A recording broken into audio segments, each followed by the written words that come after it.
Ken, if you can just introduce yourself for us just to start, say and spell your full name and your title. Ken Weir, Kenweir. I am a CPA. I am a city council member. I'm chairman of the Republican Party in Kern County. Many titles. Many titles, yes. And now you're trying to add assemblyman to your title. Correct. Tell us more about this campaign launch. You're going to be a write-in candidate for the 32nd Assembly District. Tell us more about how that decision came about.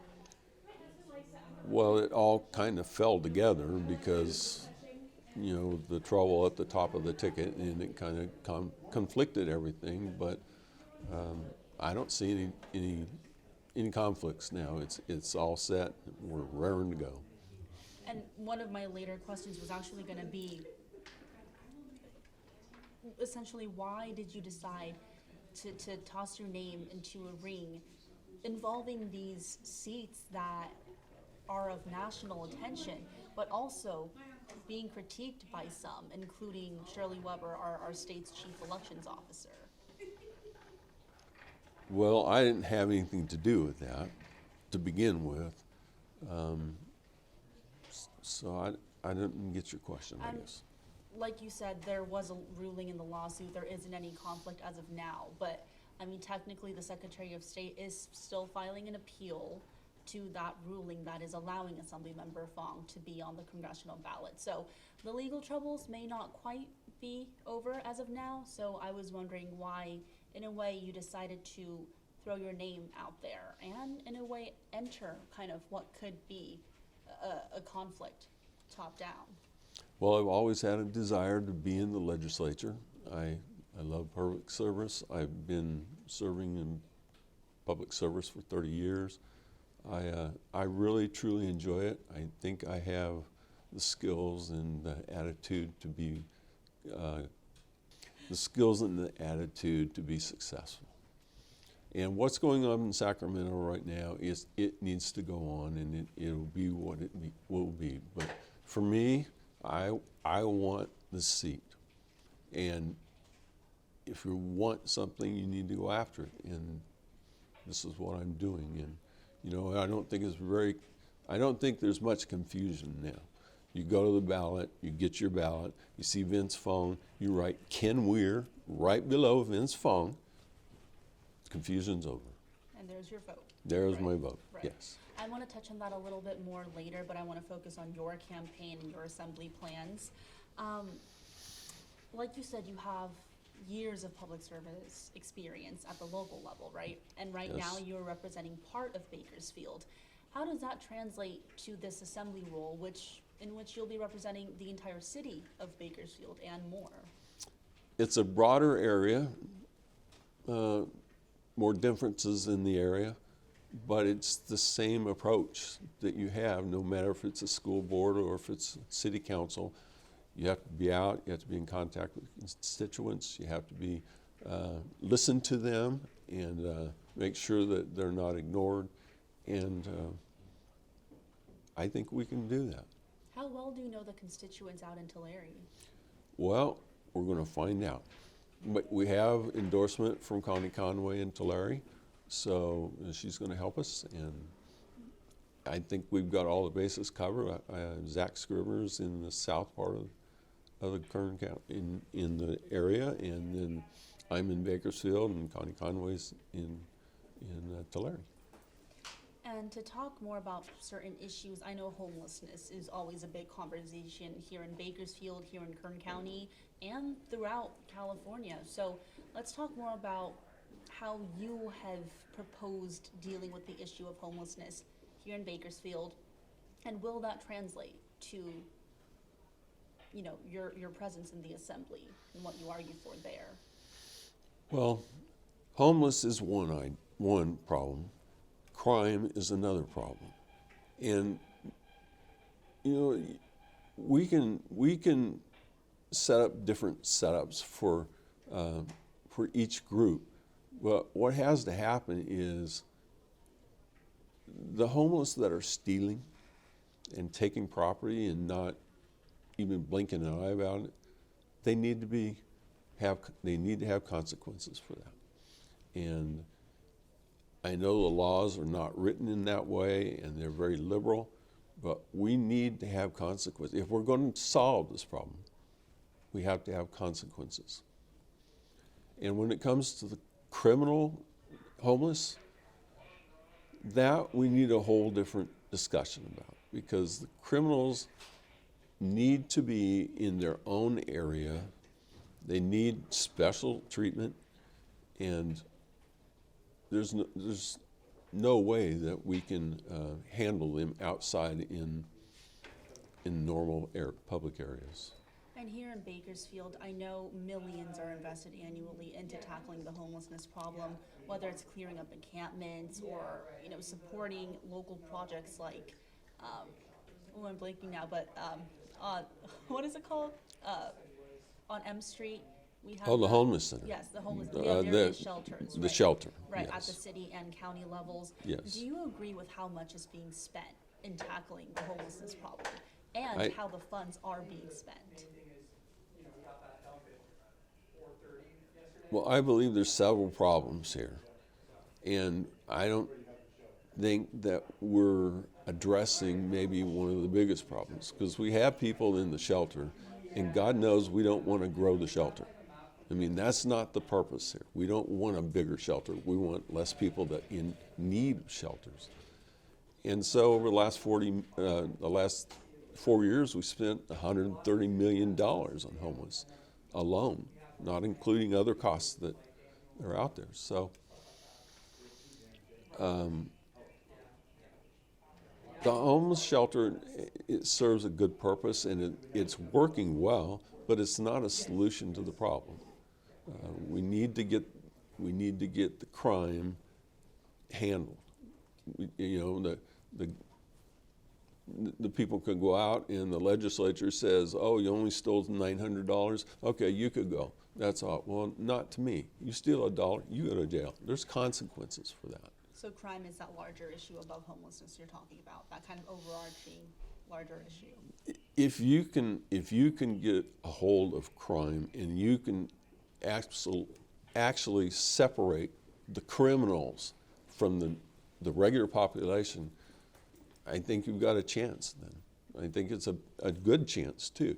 But then again, you have to support it, and we need to know the deliverables from that. The $130 million you just mentioned that Bakersfield has spent in the past 4 years, is that too much money in your opinion? Because I mean, Governor Newsom too has been criticized many times for how much he has spent on homelessness here in California, with what many view as little results. Okay, I think it's a lot of money for what we're doing, but I think if we had the homeless shelter, and that's fine, and we start actually taking care of the criminal activity, and then we segregate out the criminal homeless, I think you've got a better way to handle it. One thing in public service, accountability needs to be really a big part of public service. So if we're spending that money, I want to know what we're getting for it, and I want to see what we got for it, both. So just to be super clear about the funding to better tackle that crime aspect, let's use the $130 million as an example. Would you say more funds on top of that to tackle the crime, or more of that $130 million used to tackle crime?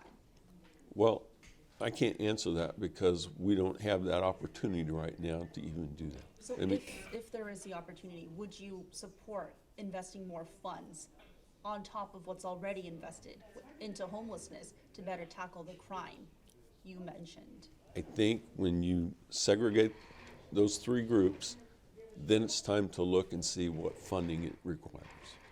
I don't want to go in and say, okay, we need to put in another $20 million. No, I'm not voting for that. But, okay.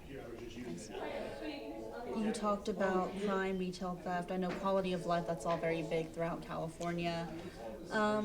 And the last issue, I'm just curious, because the last issue you and I talked about at the city level was the decision to not be able to allow any COVID mandate enforcements here in the city of Bakersfield. Yes. Issues like that, critiques have said that's a very, that's a very conservative way to view things. That isn't exactly what most Californians would support. I'm curious, is an issue like this something you would propose at the state level? First of all, the proposal is in place now, and people can do what they choose. And if that, I haven't thought about taking it to the state level, but for right now, we've got it in Bakersfield, and people have a choice there. And I know last time around you emphasized choice, the person, or the ability for one to make that personal choice, that medical choice. So in a more general way, I'm curious as to whether that type of choice and freedom, again, is what you would advocate at the state level. Well, I'm not at the state level right now, so I can't give you an answer to that. But I will tell you the budget in the state of California is a mess. Mm-hmm. 2 years ago, $91 billion surplus. Now we're looking at a $40 billion deficit. And what are they doing in Sacramento today? They're raising taxes. They want you to pay more. On top of the increase in fuel, and on top of the increase in water already. Our gas prices are out of sight, and they just keep taxing. So we cannot continue doing that. Me and Shannon Grove will be happy to point out the absurdity of what's going on in Sacramento, and hopefully over a period of time we'll have people listening to us. I know you said you're not quite at the state level right now, but if you are, what's the first thing on your to-do list, Ken? What's your number one priority as to what you want to tackle heads on once you're in the assembly? Money, budget. That's my number one priority. And then homelessness and crime. We need to address those issues. We can't keep saying, okay, we'll give you a little bit more slack. We'll give you a little bit more slack, and pretty soon, people they don't have any respect for law enforcement, and we can't have that. And tell me a little bit more about the budget. I imagine it's in response to all the breaking news that's happening with the state budget currently, but. Well, the budget can be managed and it can be handled, but there's no accountability. There's none, and that's what I think I could bring to Sacramento is accountability. I don't want to have a $20 million project and say, well, how do we do with that? I want to know how we're doing with it. I want to know if it comes in on time. I want to know if it comes in under budget. Your campaign, it's still very fresh. It was just announced, but what can your constituents look forward to in terms of campaign activity? Are you going door knocking? What's that going to look like? Well, it's kind of complicated this year because we have such a short period of time. The ballots are going out in 3 weeks, and then the election's March 5th. So we're going to have a very robust campaign coming on, talking and phoning, and there's not much time for a lot of other things. So we'll be in there. We'll be getting our share. That's how you're going to make yourself known. Absolutely. And how confident are you that you can make yourself known? Because typically with writing candidates, it's easier for them to just mark a name that's already printed on the ballot versus, like you said, having to go write Ken Weir, write under Vince Fong. Right. Well, I'm comfortable. I mean, many people have run on a write-in basis, and they've been successful, and I think we're going to be successful. I believe we're going to be successful, too. And I want to talk a little bit more about that conflict that's going on top-down level. It has a lot of trickle-down local implications, as you're aware. You mentioned you wanted to be in the legislature, and that's why you're running. Again, the Secretary of State is filing that appeal. Who knows what result that may bring? Right now, Vince Fong is allowed to run for Congress, and that is the office he is running for. Ballots are being printed in that way. But we don't know in the future whether it's for the primary or the November general election. The Secretary of State is hinting they are still going to pursue legal action. So at any point, it is a possibility Fong may not be allowed to run for Congress. In that case, his name is still on the ballot for the assembly seat. What happens to your campaign? Well, that's a whole lot of ifs. And my campaign is going to go strong. Vince is going to run his campaign as strong as he can too. And in the end, when this is all said and done, I'm going to be in the assembly and he's going to be in Congress. I know it's a lot of ifs. I know it's hypotheticals at this point. But Ken, is your campaign dependent on what happens to Assemblymember Fong? Well, I guess my campaign is going to be ran, and it's going to be a robust campaign. We're going to do the best we can, and whatever happens in Sacramento, that's fine. It happens, but that's not going to affect your assembly candidacy if it comes down to you going up against Vince Fong. I can't answer that question because I don't know what the results are going to be. But can you answer whether your campaign depends on whether Fong can or cannot run for Congress? No. Okay. And let's see, in terms of further trickle down implications at the local level, you running in 2024 for the assembly seat means if you do win, your city council seat would be vacated, correct? You would be resigning? Yes. Okay, and your term is up November 2026, meaning Correct. there would have to be a special election to choose your replacement on city council. There are ways to handle that, yes. And something would have to be put in place to fill in that vacant term. Right, would that be a special election?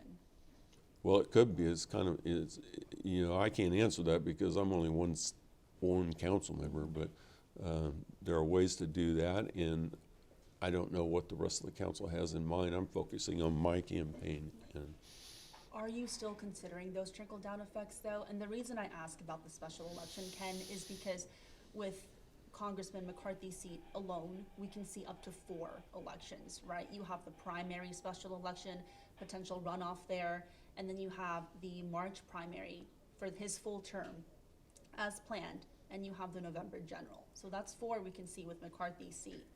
The same with Assemblymember Vince Fong, now that he's running for McCarthy's partial term. Mm-hmm. So you could see up to 2 special elections for the Assembly District, and then the full term elections, which you are now running for. Right. So that's 8 total elections just for those 2 seats alone. And then now, if you vacate your city council seat, that could be another special election Bakersfield residents have to worry about. That's why I ask, are you considering all these trickle-down effects? I know about them, I understand them, but I'm moving forward with my campaign as we feel best to do, and we're going to be successful. We're going to win. Do you view yourself as the best candidate to replace Assemblymember Fong in the Assembly and make sure that seat remains in Republican hands? I believe I'm a great candidate for that seat, and Vince has done a fine job. He knows exactly what he's doing. He's been very helpful with oil and agricultural. He does a great job. I want to move in. I want to do a great job too. And is it fair to say it sounds like a big part of Kern's Republican base is behind you? I mean, you have Vince Fong's endorsement, Kevin McCarthy's endorsement, Shannon Grove's endorsement. So is that a fair statement? You have a big chunk of the Kern Republican base behind your assembly campaign? Well, of course. I mean, I've been doing this for 30 years, and I've been chairman of the Republican Party for 8 years, so I would expect that after I've been elected all these times that they would understand and know me and vote for me. Right. And lastly, we have endorsements out and even beyond Kern County. Yeah. Right. And I mean, and it sounds like those endorsements have been coming in pretty quick then, because again, it's only been a little over a day since the official announcement Right. came out from you. Well, we've been working on this for a whole month, so. Right, that would make sense. last thing about those local implications, because I mean, as you can imagine, it's complicated, but it's also quite fascinating, all those trickle-down effects. Your absence, and you know, whoever gets elected as a replacement, that can also change the makeup of city council. Currently, I know it's nonpartisan, but it's understood to be a 4-3 split, with the 3 meaning Vice Mayor Gonzalez, Manpreet Kaur, and Eric Arias, typically viewed. And Bob Smith. Oh, really? I thought he was typically interpreted as one of the more conservative members of city council as well, when it comes down to his votes. Well, I'm not gonna talk about Bob Smith, but he's the 4th member of that. Okay. So it's 4-3. Okay. It's me, Patty, Right. and Bruce, Freeman, and right. then the other 4. Okay, so based on that then, the more conservative votes would go down by 1 on city council with your absence. Unless, it's all, we're all speculating here. We don't know what's gonna happen. Right. I'm gonna win, that seat's gonna be vacant, and somebody will, replace that. But I really wanna talk about my campaign and not what might happen in the future. Okay, then, I mean, my main focus with your campaign was the issues we've talked about, because Assemblymember Fong is also really passionate about homelessness, retail theft, crime, quality of life. With your campaign specifically, Ken, is there anything else you want to emphasize, anything else you are really hoping to kind of put as the focus of your candidacy? Well, if there was another one, I would put education. Okay, let's talk more about that. Is it with the low literacy rates that we see in Kern? That's a huge part of it, but education needs to be restructured. And that's a long-term goal project, but I would love to be involved in some of those negotiations. Restructured how exactly?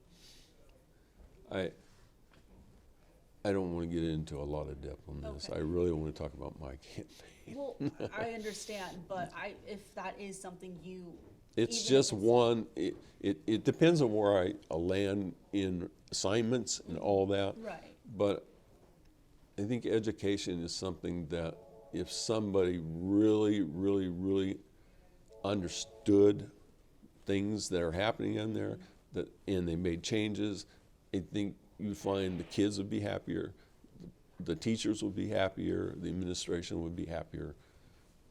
So that's something in the future, but I'm not going to approach it now anyway. Okay. And when it comes to your campaign, Ken, what's something you're really looking forward to? What excites you the most about this whole new journey you're embarking on? Meeting the people. Really meeting the people. And unfortunately, we can't have fun. We don't have time to have a fundraiser and go Right. through that cycle. So, but I'll get my fundraiser. Okay. Any events that media might be able to attend or? There's nothing planned until March 5th. I mean, March 5th, this is just a road race right Okay. Okay. Well, we'd love to be kept in the loop and Okay. follow your campaign as it all unfolds. now. Okay? Anything else I missed, Ken? No, just vote for Ken Weir. Alrighty. Okay. Thank you so much for your time, Okay. Ken. I appreciate it.